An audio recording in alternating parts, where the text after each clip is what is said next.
ಮತ್ತೆ ಅದರ ಬೇರೆಗೆ ಮೂಡ ಮಾಡ್ಕೊಂಡು ಆಡ್ತಾನೆ ಎಪ್ಪದಿ ಟೈಮ್ ಸ್ಲೋ ಯಾಕೆ ಹೋಗ್ತೈತಿ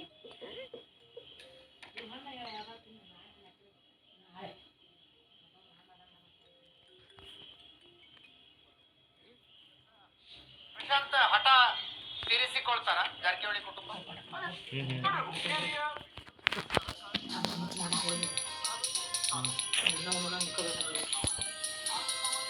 ಜೆಟ್ಟರು ಹಿಂಗೆ ಆಗ್ತದೆ ನಂಗೆ ಅದಕ್ಕೆ ನಾಳೆ ಒಂದು ಇಂಜೆಕ್ಷನ್ ಹಾಕೊಂಬರ್ತೇನೆ ನೀವು ಹೋಗಿ ಬಂದ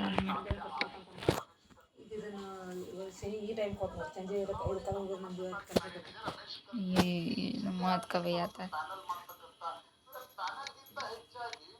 ಆಯಾ ತಾಲೂಕುಗಳಲ್ಲಿ ಸ್ಟ್ರಾಂಗ್ ಇರ್ತಕ್ಕಂಥ ಶಾಸಕರಿದ್ದಾರೆ ಅವರ ನಾಮಿನಿಗಳನ್ನ ತಮ್ಮ ಜೊತೆ ಜೋಡಿಸ್ತಕ್ಕಂಥ ಒಂದು ಪ್ರಯತ್ನವನ್ನ ಮಾಡ್ತಾ ಇದ್ರು. ಆದ್ರೆ ಮೊದಲ ಹಂತದಲ್ಲಿ 16ರಲ್ಲಿ 6 ಅವಿರೋಧವಾಗಿ ಆಯ್ಕೆ ಮಾಡುವುದರ ಮೂಲಕ ಜಾರಕಿಹೊಳಿ ಬಣ ಒಂದಿಷ್ಟು ಮೇಲ್ಕೈ ಸಾಧಿಸಿದೆ ಅಂತಕ್ಕಂಥದ್ದು ಸ್ಪಷ್ಟ. 10 ಸ್ಥಾನಗಳಿಗೆ ಚುನಾವಣೆ 19ನೇ ತಾರೀಕು ನಡೆಯುತ್ತೆ. ಅಲ್ಲಿ ಹೇಗೆ ಚುನಾವಣೆ ಆಗತ್ತೆ ಅಂತಕ್ಕಂಥದ್ದು ಕೂಡ ಬಹಳ ಮುಖ್ಯ. ಯಾಕಂದ್ರೆ ಬೇರೆ ಬೇರೆ ತಾಲೂಕುಗಳಲ್ಲಿ ಶಾಸಕರಿದ್ದಾರೆ ಅಥವಾ ಮಾಜಿ ಶಾಸಕರಿದ್ದಾರೆ, ಅವರ ಬೆಂಬಲ ಜಾರಕಿಹೊಳಿ ಸಿಗುತ್ತಾ ಅಥವಾ ಜಾರಕಿಹೊಳಿ ವಿರೋಧದ ಬ್ಯಾನರ್ ಸಿಗುತ್ತಾ ಅಂತಕ್ಕಂಥದ್ದು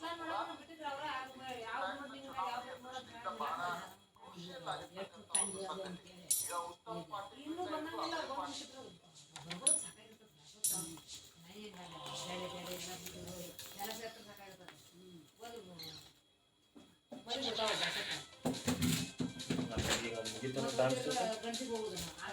ಸಿಕ್ಕಾಕೊಂಡು ನಿಂದರು